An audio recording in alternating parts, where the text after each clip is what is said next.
Salut les amis, on se retrouve aujourd'hui pour une vidéo sur l'impression 3D. Alors, lors de la dernière vidéo, je vous avais demandé quel sujet auriez-vous aimé aborder en fait sur la modélisation. Et il y en a un qui est ressorti qui était pas mal, c'est le pas de vis. Alors par le passé, j'en ai modélisé sur 1, 2, 3D design. Là, effectivement, c'était coton. Là, il y avait du boulot pour faire des pas de vis là-dessus. Il fallait tronçonner en fait son pas de vis sur 12 sections pour les relier. Enfin bref, un enfer.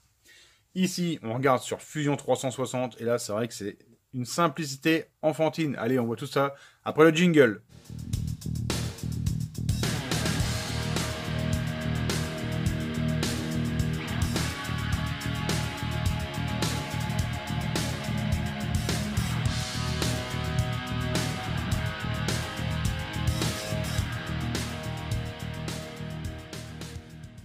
Pour fabriquer un écrou et une vis. Alors là, je suis parti sur un écrou avec une clé de 19, donc un écrou de 12. Alors ici, on voit à l'extérieur, on n'a pas du 19, on a du 18-74. Donc ça, c'est une de nos premières cotes. La hauteur, grossièrement, bon ici c'est un écrou frein, mais sur un écrou de 10, on va dire, c'est en gros, un écrou de 12, c'est en gros 10 mm. Donc dans Fusion, tu le sais, on démarre par des sketchs. Le sketch étant un croquis. Donc on part, tout simplement, on commence par ce qu'on veut.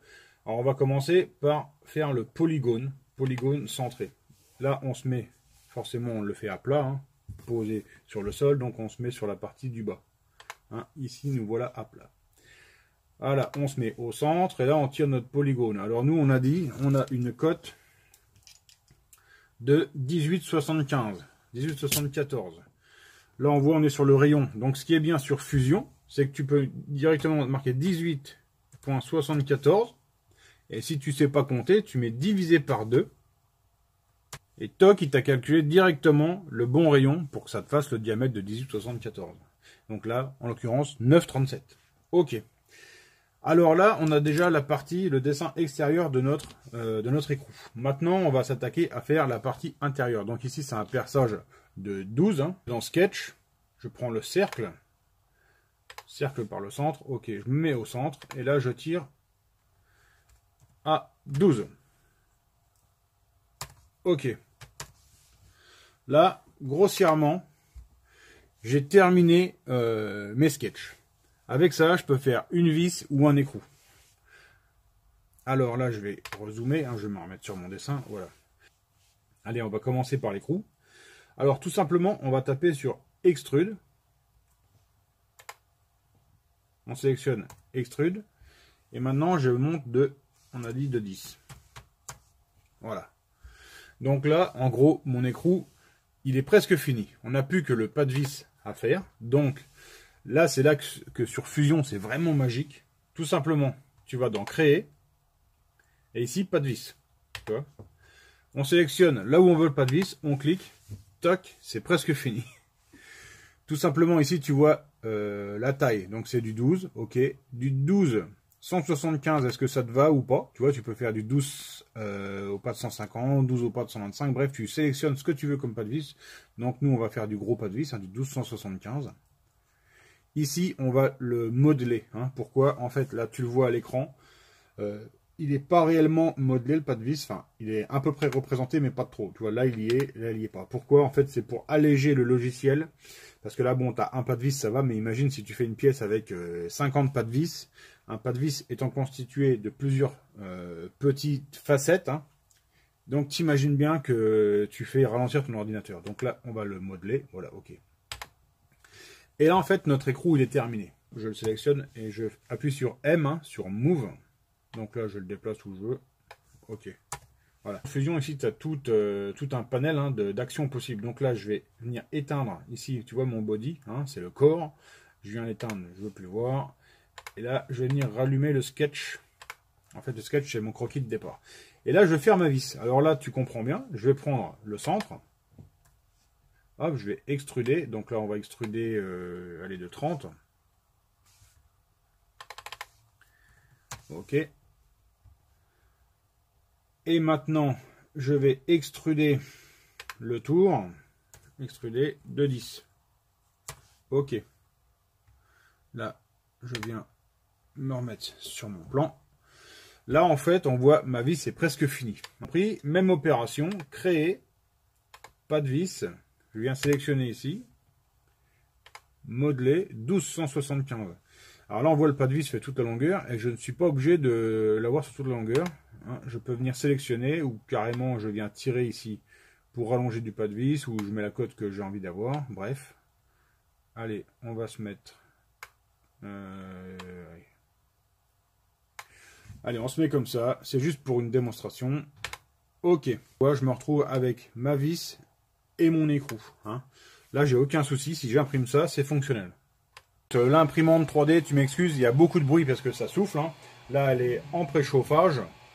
Alors, tu le vois, mon boulon, la vis plus l'écrou, c'est terminé, c'est fait. Donc, tout simplement, quand tu vas sur le corps, tu fais clic droit, Save to STL, puis bon, tu le mets dans le fichier que tu veux. Et après, on va aller regarder dans le slicer. Donc là, je fais ajouter, t'imagines. Alors, vis écrou. Alors, je sais pas si je peux sélectionner les deux. On va faire un par un. Ok. Ajouter. Vis. Ok. Bon, forcément, ils sont pas bien mis. Ça aurait été trop beau. On va les pivoter sur l'axe X de 90. Ok. Ici, pivoter sur l'axe de X de 90. Ok. Agencer. Voilà. Là, la machine, en fait, les met comme elle souhaite le mettre. Pour elle, c'est la façon la plus évidente. Si c'est pas pour toi la plus évidente, pour la machine, c'est comme ça. Donc là, on voit sur le plateau, ma vis et mon écrou sont là. Alors là, je vais aller dans les réglages d'impression. Je le fais très vite. Je referai un tuto complet sur ce slicer. Donc, couche de 0,2, 0,3, c'est bon. Le remplissage, on va la remplir quand même pas mal parce que bon, faut que ça soit solide. Pas de jupe, pas de bordure. Le filament, on va le mettre à 195 degrés. 195 degrés. Ok, pas de, le refroidissement, il est sur automatique. Nous, on va pas faire ça. Ventilateur toujours actif, minimum. Ok. Ok. Allez, c'est parti. Donc là, on fait découper pour s'assurer donc que ça fonctionne. Mais bon, il ne doit pas y avoir de soucis. Aperçu. Tac. Je viens voir comment ça va se trancher. Est-ce que c'est joli? Oui, ok. Bon, bah c'est bien rempli. Ça a l'air joli. Ok. Donc là, on n'a pas de souci particulier. On va partir sur l'impression comme ça. Donc, exporter le G-code. Imagine bien. On l'exporte sur la machine écroute 12, ça s'appelle. Donc, c'est très bien. Allez, c'est parti. Donc là, ça nous tranche notre pièce. Là, ça génère le G-code. T'inquiète pas si tu comprends rien. Je ferai une vidéo spéciale sur ce slicer-là. C'est celui que j'utilise le plus. Ok, là, on me dit c'est parti pour 43 minutes 13 impressions. Allez, donc c'est bon, c'est parti. C'est sur ma clé USB. Ok, donc là, je mets la petite carte SD dans la machine.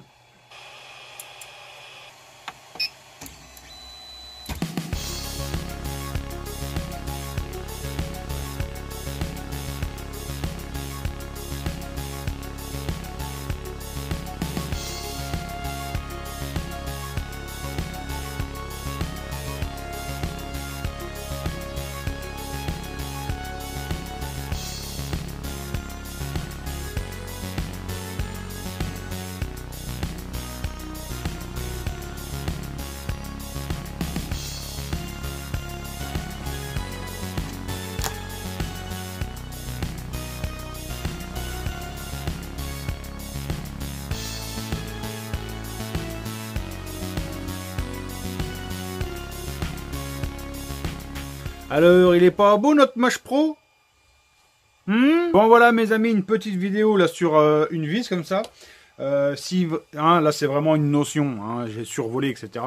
Si vraiment tu veux te mettre à la modélisation et que tu veux des tutos, je t'en conseille vivement, c'est ceux de Crazy Maker. Je le mets dans la description.